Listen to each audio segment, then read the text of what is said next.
Hello everybody. Thank you for tuning to Advocata Institute, and we are starting a new series of conversations with Dr. Sarath Rajapathirana. If you haven't checked out our previous series of episodes on economics with Dr. Rajapathirana, we highly recommend you to go back and check on our YouTube channel on that series. But this is particularly an interesting series because Dr. Rajapathirana authored a new book, Policy Challenges of Globalisation in Sri Lanka. Of course, as you know, this is not a promotional type of material that we are trying to deliver here because the book has already been published and it's an academic book.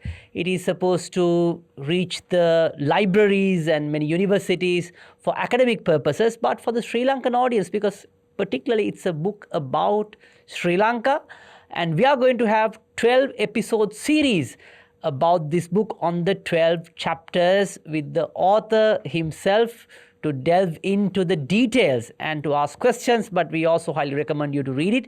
It's not available in Sri Lanka. You can buy it online. But again, as we mentioned, we want to get the conversation going on globalization, particularly in an era like this, where this conversation is coming back and forth. Dr. Rajapathirana, thank you very much for joining us as usual with this new series of conversation, and very excited. Yeah, it is for me a pleasure and a challenge to talk about this. I really enjoy doing the book, and when the first evaluations came, I thought somebody pulling your leg. pulling my leg and doing a fast one. And then the publishers asked for the evaluations. They were highly excited about it. Then I thought, this is a good one. Yeah, so one person endorsed the book was Dr. Aravind Panagaria. Aravind Panagaria. From University of Chicago? Yeah, Chicago. Yes. No, University of Columbia. Sorry, University of, I beg your pardon, University of Columbia, and then from Oxford University. From Oxford University. Yes. So I have forgotten his yes. name. Yeah, okay, it's a main thing we forget quite often. So please bear with us. But anyway, it's a very interesting book. Dr. Rajapathirana, first of all, what made you to author this book? Yeah. Of course, you have passed, like you have seen, multiple episodes of globalization. What motivated you to author this book to begin with? Actually, when we talk about globalization, at the very beginning, I presented a paper about 30 years ago. Okay. About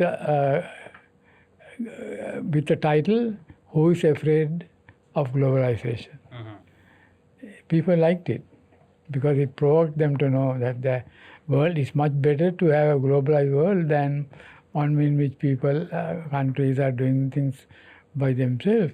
So it gives very good chances for your trade and for your investment, and in order to do new things, innovate with this, what globalization has done. But like usually in economics, not everybody can agree with what we say, and I'll be very disappointed if everybody agrees.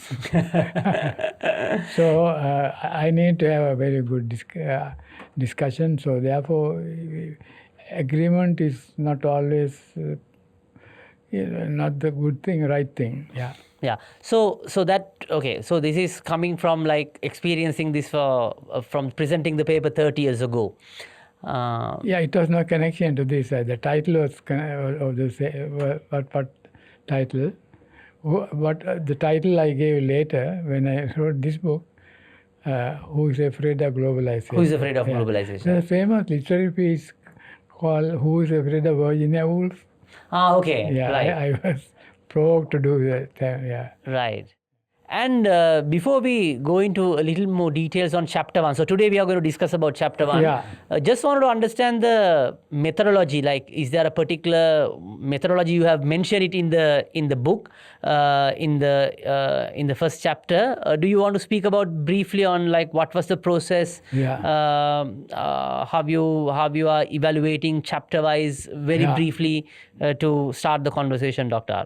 Yeah, the methodology is first of all to start with, to go beyond the standard way people looked at it. Mm-hmm.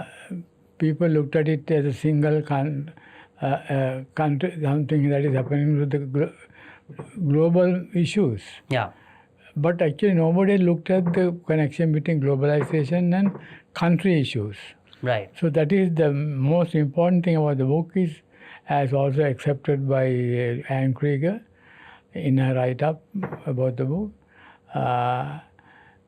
It really looks into a dimension that had not been taken by other people who wrote about globalization. And quoting from your book, it says this methodology of using narrative provides a way to look at forces at work in a small open economy without using single closely specified economic model. Yes. So this is Sri Lanka is a small economy, and you are basically taking it as an example. Yeah, and also other countries who are similar in size and shall we say in age to us can learn from it, that this is worth something that we should know more about.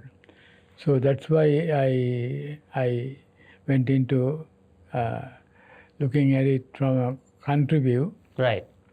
And the interaction between the country and the rest of the world, basically. I mean, we know that opening your economy to other economies is a very important, useful thing for all countries. Yeah, Dr. Rajapathirana, so we'll start with what you have basically mentioned as globalization. So because on chapter 1, which is an economic analysis informed by history and ideology and politics. Yeah.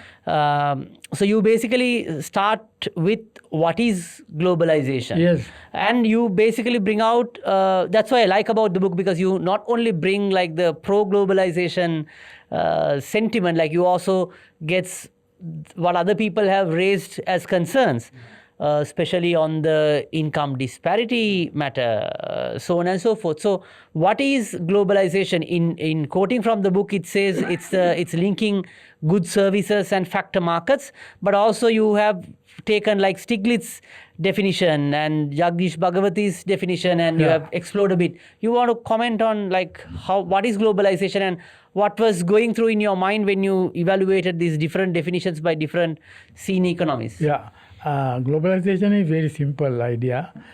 That is when different parts of the world work together and do it for all the countries. So that is globalization. Now, the economists, for example, are laughing at the thing.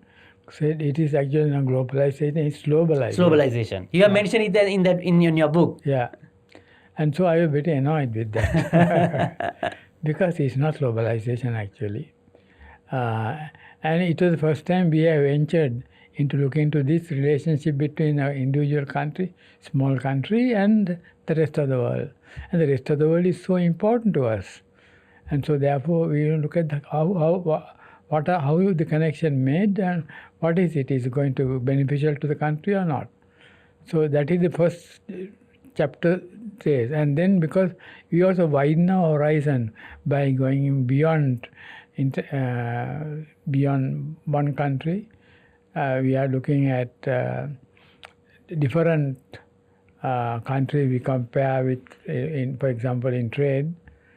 And also we go into beyond economics to non-economics, if you like, into ideology. For example, people are very scared to deal with ideology because there is not a very good definition of ideology and things like that. Academics are very scared. They stay away from it. I said, let's try and see what is ideology, having a view that is useful for people to look into the future, ideological position. Some people who will say we have ideology that is more bent towards free markets. Yes, we have. I'm not ashamed actually to say that. It's a very good thing to have ideology. Ideology has to be sort of defined very carefully. I do in other chapters. Having a particular view that is a guide for you that you follow. So, Dr. Rajapathirana, in your definition on globalization, you basically mention it's a process that brings world together, linking goods. There are three components: Yeah. so goods, services, and factor markets. Yeah. So that's land, Yeah, labor, yeah. capital. Yeah. Could you elaborate on this? Okay, linking goods is very straightforward in sense people understand that. Yeah. Okay, you export something, you import something, you don't have a lot of restrictions. But when it comes to services and factor markets like land, labor, and capital, Yeah. how does it take place and how do you want to integrate it to the conversation? Yeah, actually, it is not that difficult to think about it. Factor market, for example, buying somebody's land. If, say, foreigner comes to Sri Lanka and wants to land. get 30 purchase of land, that can be accommodated easily because we have the rules to do it. We couldn't have done it earlier, but nowadays we could do it because there are processes by which the land can be identified, made into an asset that people will think that it would be very useful to have very strong property rights, and so you can buy and sell land easily. In fact, example is United States. It took us all 20 minutes to buy a house. 20 minutes. 20 minutes, yeah. So that's the power of like when you have, developed markets. Developed markets. Okay, since you mentioned about developed markets, now the next version is like, especially famous economist Stiglitz defines it as a closer integration of the countries through increased flow of goods and services, capital and even labor. But he claimed that the problems of globalization having been mostly on developing countries where 80% of the world's population lives. Yeah. What's your take on this? I am not very different from, I don't have very different view on this particular aspect. And since he's one of the first people to define it, I think it's a good definition. I have no problem with that. But what happened in the later chapter, you see that he's not really pro globalization. He thinks that it has bad effects. Actually, I can state at the very beginning in the analysis that what good people have done, that is not very clear. Even in this little book, this dealing with one country, there's no evidence that globalization was harmful to us. There's no evidence. I think no that's a very evidence. Yeah, it is, and the evidence is to the contrary, that because of we are globalized, we were able to develop better. Every time you open the economy, we did. Look at Sri Lanka, 1977, 77 period. We were doing very well.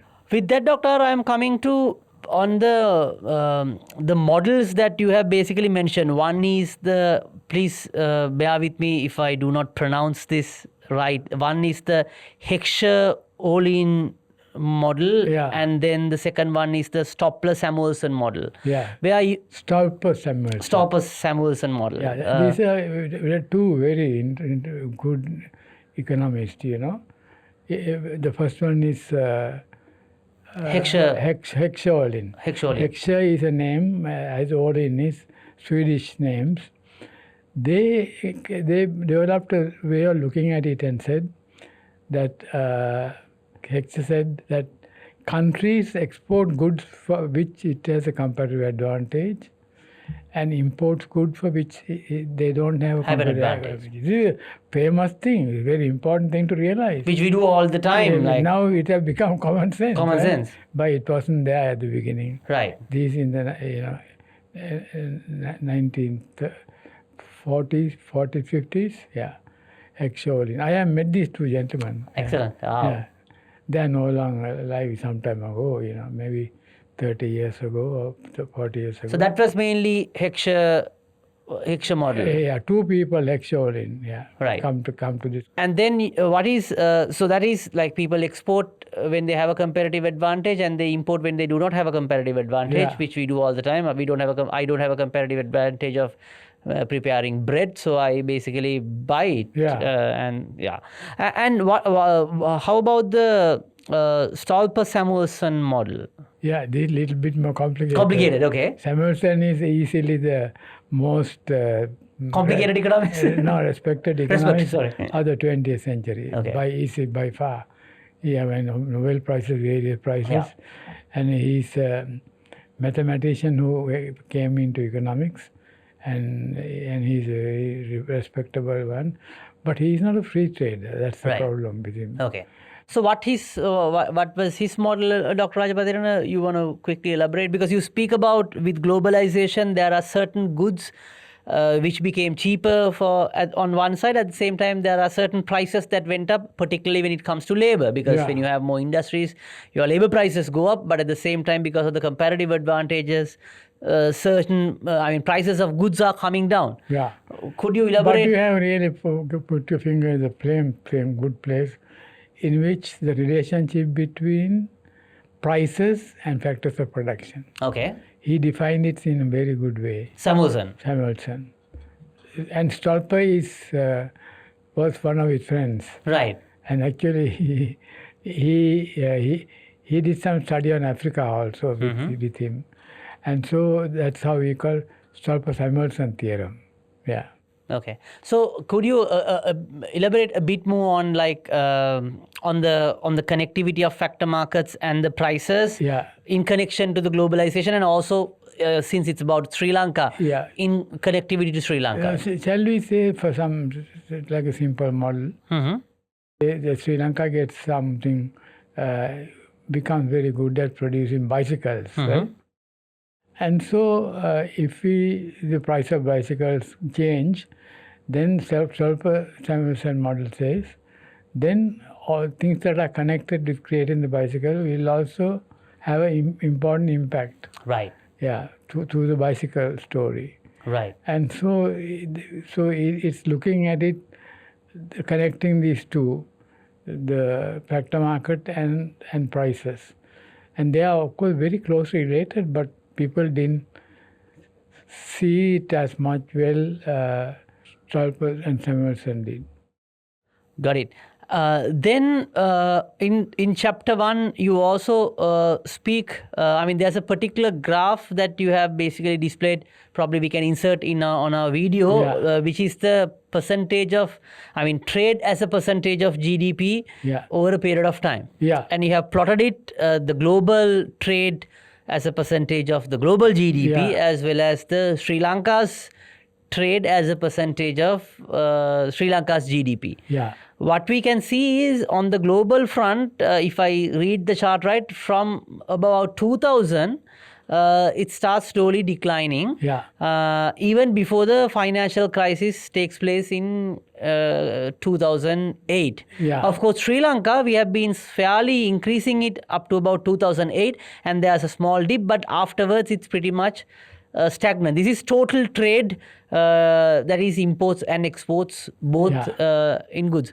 Would you mind telling us why there's a decline from 2000 onwards on a global scale? Global trade as a percentage of GDP, as this graph illustrates. Any reasoning, any thoughts that you want to share? Yeah, actually, so it turns out that this graph basically used to see how we are going to perform in relation to other countries. Okay, that's number one.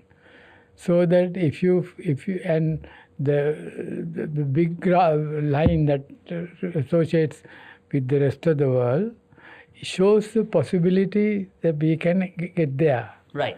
It's a sort of the like a goal that we can have. Right. So if we were doing all things well, and I'll say what we're doing well, if we had open economies, if we didn't, if we have a good regulatory system that leads to better allocation of resources, then we can go up to that line, no problem. Yeah. And of course, we see in history that has happened. Countries have done. They have been able to constantly increase in the ratio rather than reducing it, right? So that is a sort of a globe. Is a thing that indicates we can get there if we want to, and we can tell nice stories about how we can get to. Got it. So just to understand, so do you mean this declining starting from 2000. I understand that we can benchmark, particularly Yeah. if ours as Sri Lanka, since this book is about Sri Lanka, Yeah. if we are at least not trading as a percentage of GDP to the global average, that Yeah. means we are not doing things we right. are not fully exploiting our competitive advantage. Our comparative advantage. Just want to understand at the same time, to see that slow declining from 2000 in a global context, is there a particular reasoning or like ideological stance change, or was it captured in this book at any point? Why the trade slowly started declining after 2000? Is there a particular reason? Yeah, actually what happens is that we have our governments change, and we remain a democracy, which is a very important point. Our governments change, and then we went and we politicians have different views. Some of the party wants to control everything. The other parties are not so hot in doing that. And so you can see that there's an impact of domestic policies has on that curve. Okay, that's you call it the weak globalization, or like not weak. We basically we did not connect with the globe. Our connection was weak. Oh, I have a nice way of putting it. I think I have nice way. It is saying globalization friendly. Globalization friendly, okay. And globalization unfriendly. Unfriendly. So we are fairly, we are globalization. We became globalization unfriendly at one point. At one point, and then became very unfriendly. No, in 1977, we became very friendly. Open the economy. Opening the economy clearly is globalization friendly. Yeah. And on the global context, Dr. Rajapathirana, when you look at the global trade as a percentage of GDP, that is also started declining from year 2000 on the global context. Is there a reason why? Yeah, as a group, if you put them together, as a group, they were doing bad things. Yeah. Okay. Yeah, and so then that is reflected in that curve. Okay, got it. Interesting. So you can, we highly recommend that we'll insert this graph 1.1, figure 1.1, so then you can see the trends, because sometimes Sri Lankans believe that we are very well connected, we are globalized, or we are very, very globalized friendly in Dr. Rajapathirana's terms, but actually when you look at the data, you will realize it is not true. We are not very globalized friendly. Yeah. In policies after one point. And also we have to keep in mind the overall definition. Globalization is not only about goods, it's also about services, it's also about people, and it's also about the factor markets overall. So Dr. Rajapathirana, then I would like to move to, you have analyzed about 6 time periods from 1960 to 2019, 60 to 69, 1970 to 79, 80 to 89, 90 to 99, 2000 to so on and so forth. And you have basically plotted multiple variables, trade as a percentage of GDP in Sri Lanka, trade as a percentage of GDP in the world, and when we move forward in the book, again, you have taken the net migration, FDI inflows. You have taken multiple, factors to analyze.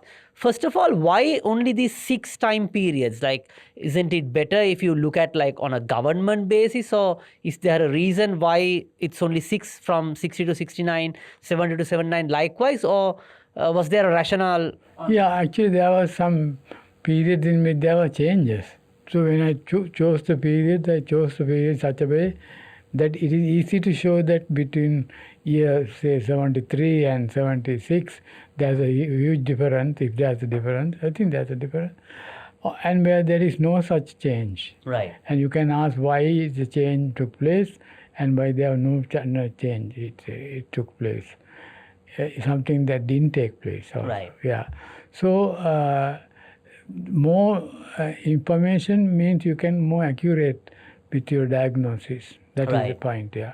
Right. So also does it, I don't know, on a statistical or an econometrics point of view, whether it neutralizes like in a way like the government's approach, because on a certain 9-year period or 10-year period, there may be government government changes. has changed, that is reflected. Yeah. Of course. Yeah. Okay, excellent. Then, Dr. Rajapathirana, I also wanted to understand, like, while this was happening in Sri Lanka, you have plotted, like, basically indicating that we have slowly, in your terms, we became friendly, globalized friendly in 1977. Then it becomes like fairly unfriendly or like stagnant, or we really did not became very, very friendly with globalization.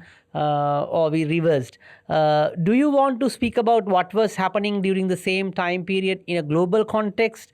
Since it's a book about Sri Lanka, where we stand when it comes to the other countries globalized in the region or in the world, where do we stand? Yeah, actually, there's a very, very simple way to think about it.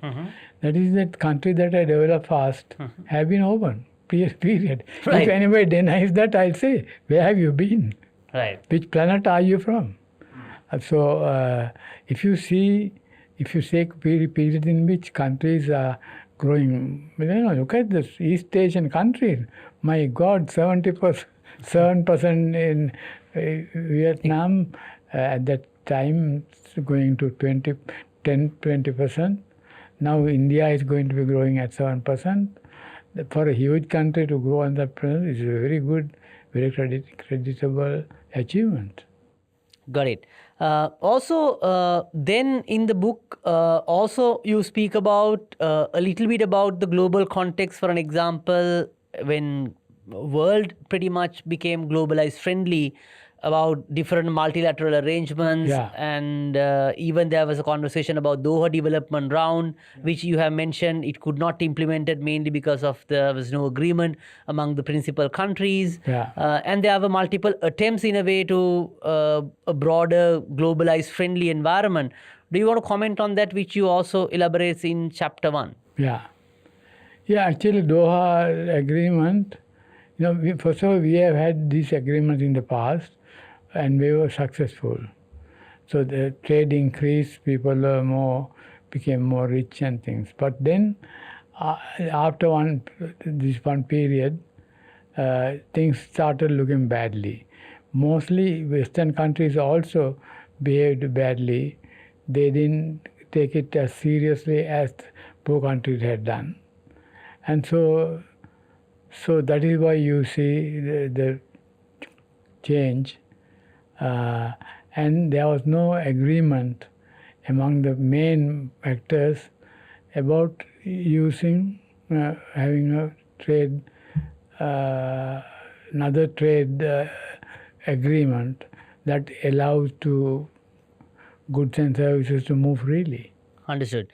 And also, you have basically described different also phases of globalization on a world history point of view. Even you have mentioned in 1890s to 1920s, which is the first wave of globalization, where the capital markets were more closely integrated somewhat afterwards, and also then the challenges with the financial crisis in 2008, and then there was this East Asian economic crisis, and there was this financial crisis in Mexico in 1997. How do you respond? Do you want to share your thoughts, which is elaborated in the book, on those issues, how people should perceive? What are your thoughts on those events? Actually, very simply, you can bring it down to this idea that if you open the economy, globalization friendly, you will get more benefits. If you work the other way, if you are globalization unfriendly, and then you have problems. For example, you can't export without importing. It's very clear. So if you have cleaned up your system in order to import goods so that you can use the global system better than in the past, then you have good results. So then you will see if when governments change, circumstances change, so there's a ebb and flow, so to speak, of economic outcomes, sometimes better, sometimes not so better. But I think it is very important to say that we have benefited. Although people deny these things, even our universities, frankly, have not come up to those things yet. They're very mad at saying it, but that is the truth. And we international trade is a very badly taught subject matter in Sri Lanka. Mm-hmm. Now, when I started at Peradeniya, I had great teachers. H.A.D. Gunasekar are great teachers. Ian Van Reason, they are very good teachers.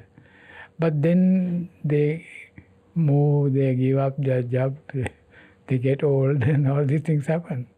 You mean afterwards, even in our university system, the teaching was more skewed towards sort of globalization, unfriendly sort of... Absolutely.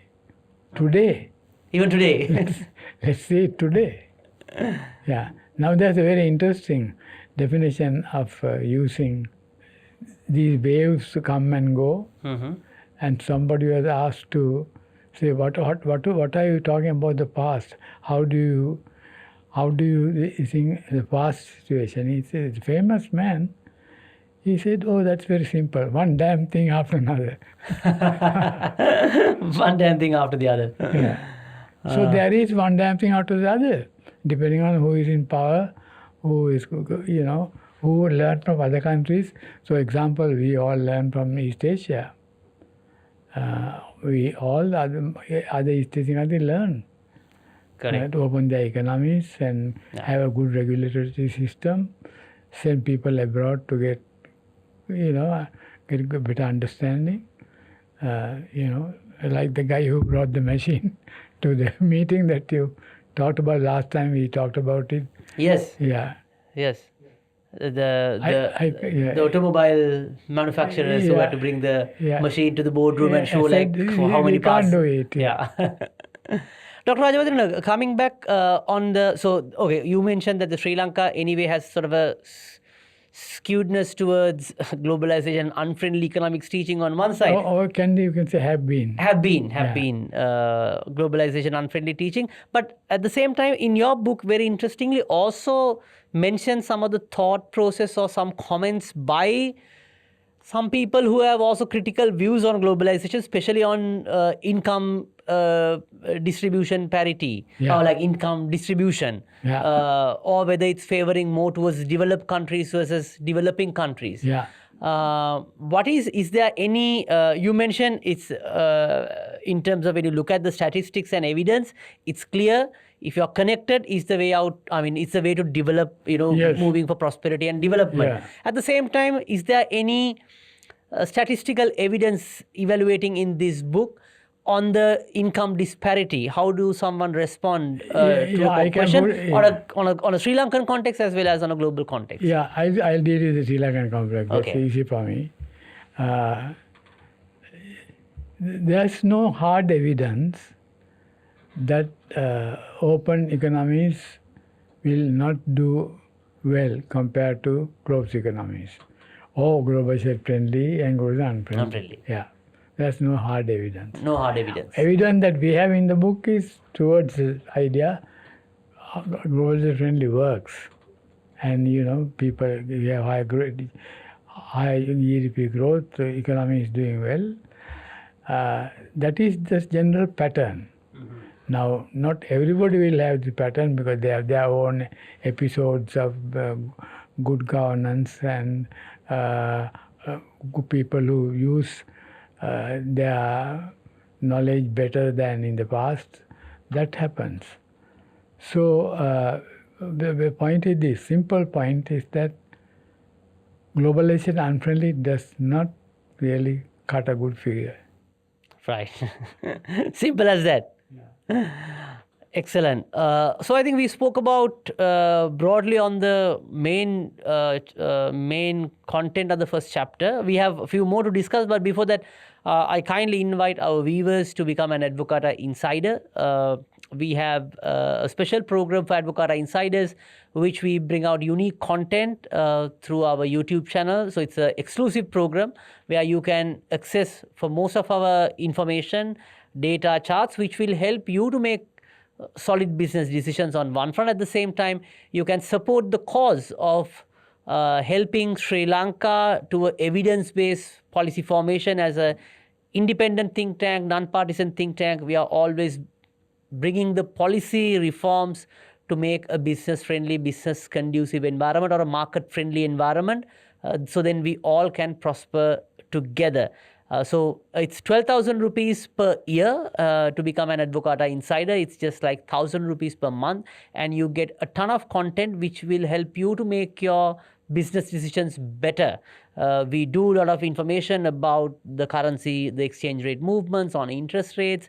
At the same time, on most of the policies, we do an analysis which you can understand how that particular policies will have an impact on your business. At the same time, on most of the conversations that we do, there will be an unedited or an uncut version, because there will be some questions that will only be exclusive for our Advocata Insiders. But more than that, you are helping the larger audience to bring this content in a way free of charge, because you are an Advocata Insider. You are joining the community to make Sri Lanka better, more evidence-based policy formation. You are contributing that larger cause. So we thank already the Advocata Insiders who are already on board, and also we invite you to become an insider if you are already not. And we have multiple layers. The 10,000 rupees is our Advocata Insider basic program, and then there are multiple layers for 36,000, which you will get more access for our roundtable discussions, so on and so forth. So as there's Advocata Pro version. So please consider all the options. You have to join. Go to our website, check the support button, click the support button, then you will see all the details. Dr. Rajapathirana, coming back from that short promotion on our Advocata Insider program, you also speak about the capital markets integration and the foreign direct investments. And also the other reforms that is required. You speak about which is coming on the TEVA, the labor reforms that is required. Yes, absolutely essential. Yes, unbelievably bad. Yes, foreign direct investment. So, in that sense, on Sri Lanka's context, let's go into detail in the coming chapters. But at the introductory level, which in terms of capital market and capital formation, where we could have improved, or why that 1977, why we became globalization friendly, why it did not move forward for capital markets and people and the rest of it, why it got stalled in the middle of it. Yeah, actually it's a very interesting story, that is, because system changed. The people who came to power after 1977 were different lot of people from before. For example, I can say 1970 to 77 was the worst period for Sri Lanka's economy, worst, because Mr. Bandaranaike was assassinated. His wife took at the end of another couple of other two changes, wife became Prime Minister and was guided by the LSSP people. And she is a very fine lady, but she followed their ideas, stopping imports at the beginning, and using very hard rules about what to do with the economy. So they were always for the old Marxist type of ideas, and those ideas don't work. That is, by definition, they gave her a globalization unfriendly situation to follow. Okay. Yeah, so that's what basically happened in that process. I'll give you one example. Mm-hmm. I explained this at the World Bank Board. That is, the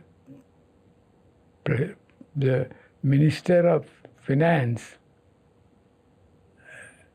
received letters from the people about how many cars somebody had So people have imported, other people have not imported this type of thing, real detail that was totally not necessary. And so they did not allow people to go out. Nobody would be allowed to go out.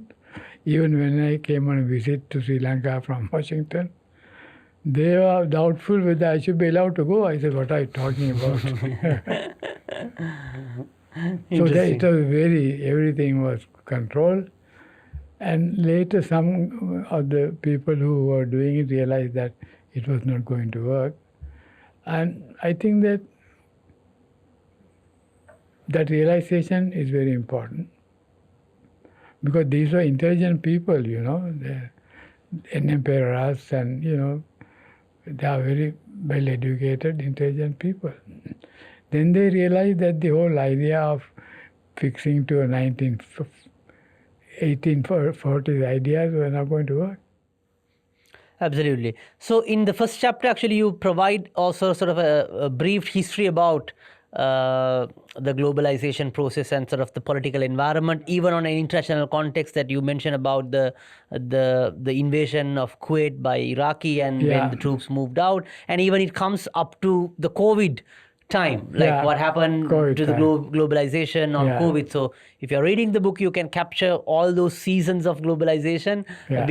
Countries becoming slowly globalized friendly and globalization unfriendly, and each chapter that we go through, that's all encapsulated in chapter 1. But interestingly also, what was there in the book was, when it comes to the Sri Lankan context, you have mentioned that no government actually was openly saying anything about becoming globalization unfriendly. Unless, I think you mentioned in a particular time that that it comes to manifesto that on certain things about globalization unfriendly, because everyone talks about becoming an export-oriented country, and if you want to be export-oriented, you have to become globalization friendly, because there is no other way that you can be export-oriented as well as globalization unfriendly. You can't. Do you want to elaborate a bit more on that, Dr. Rajapathirana, on no political party after that 1970-77 period, after we basically opened up, no party in a political standpoint was particularly globalization unfriendly, except after one point that we were basically mentioning more inward oriented policies. Actually, inward oriented policies are globalization unfriendly. Yeah, that's another way of putting it. All outward oriented are globalization friendly. It's just different terms describing the same phenomena. So Okay, but also in the why political parties were not particularly globalization unfriendly on an open basis. Is there any reasoning, any observation why some of them, the smart people, some of them saw that this something happened in 77 that that normal knowledge that they had could not explain. So then they said, no, we freed the economy. It worked. So it works. Right. Now, why did it sustain? The lawyers, I said this to a very important official. I said the lawyers did not like globalization unfriendly. No, they didn't like globalization. They didn't like globalization. They didn't like. They didn't like it. And I asked a very famous man, is it correct to say that? No, that's not correct. He said, I insist. That happened. Okay. And so we can use those terms. I thought globalization friendly, unfriendly, people have not used it before. I thought because it's new and we can make it, people think about it that way. And not, make very strong terms about export drive and all manner of things. It's very simple. Globalization friendly and unfriendly. No problem. Got it. And also, could you also elaborate a bit more, because you speak about the British time, the Ceylon under the British rule, and also in the first chapter itself. Yeah. And also the Dutch period, so as Portuguese. Now, what is the difference between, someone can ask, like even during British time, while they in a way colonized the region, is it also a part of globalization or not? Like, what is the difference of that chapter to a globalization based on trade interest? How do you define those two? They only served their own interests. They didn't come here to develop this country. They came to make some money out of it. So right there, that's a problem. Right. That's not globalization. That's not globalization, certainly not. Running into a country, taking them over, and just throwing out the king and queen and that type of thing. That's not nice. Yeah. That is very unfriendly. Whatever globalization. Under any context. Any context, yeah. So it's important. But on the other hand, I want to say this. My friend Deepak Lal, my very highly lamented friend, wrote a famous book called In Favor of very anti-globalization people, very much against that idea. Right. He said, in praise of empires. Right. Yeah, people get very mad. In praise of empires. In praise of empires, yeah. What was the logic? Yeah, if the I may logic ask? is we take Sri Lanka, for example, because the Britishers came here as imperial, under the imperial system. They introduced to us the new law. Okay. They introduced us to forget about caste system. They introduced so many things, laws that were very helpful for later development of business. So having people conquer you as they did then, I'm not saying that's a good thing to do. I'm saying the Britishers were good imperialists, right, as against the others. So the worst was Europeans, some Europeans. The French, for example, want to get friendly with the women. Don't quote me, we'll get aside there. Excellent. So I think we covered pretty much the content on chapter 1. Yeah. And also in chapter 2, we are going to discuss about providing the details of the different periods and movements towards and away from globalization. And chapter 3 provides the historical background to the development that was to come later based on the ideas and some of the leading economists of the world who were invited to visit Sri Lanka. And also in chapter 4, we are discussing the changing ideology which plays a significant part in determining the policies in Sri Lanka. So likewise, we are going to have this conversation for 12 chapters. Yeah. Today what we covered was the introduction and the chapter 1. And in chapter 2, we are looking forward to discuss about the movements towards and away from globalization in chapter 2. So, Dr. Rajapathirana, any final thoughts on the introductory part? Anything that I missed out that you should have commented? Here I want to say this. You have done a great job, because in many times I am really stuck because of you asked a question. For example, Samuelson question is a killer. You can ask a very graduate student a Samuelson question. Hey, what are you talking about? No, it's very difficult, but on the other hand, we can explain, no? Absolutely. Absolutely. Yeah. So I'm also enjoying reading that book. I'm also going chapter-wise in preparation for this conversation. So looking very much forward for the chapter 2. And I invite our audience to subscribe so then you can see that when we upload a new episode. And looking forward for the next conversation on chapter 2, Dr. Rajapathirana. And thank you very much as usual for joining this conversation. And we'll see you on our next conversation to speak about the movements and movements towards and away from globalization. Yeah. Well, thank you very much for having me again. Again and again, we will have you to discuss all and these. And also the very interesting way you raise the questions, and interesting way you are conducting. And thank you very much for all the thought process. As you know, when you are thinking through the process, it's a book that he has authored, some time ago. So So we are trying to get, and if you have any questions, please comment so then I can take those questions in the next episode, Yeah. and we can get answered. If something is not clear, please bring that up. I can also question back and get the answers that is required. And again, don't forget to subscribe. Consider the Become an Advocata Insider and help to create a more globalized, friendly environment, and also bring policy reforms based on evidence, but not on gut feeling. So see you with another episode next week.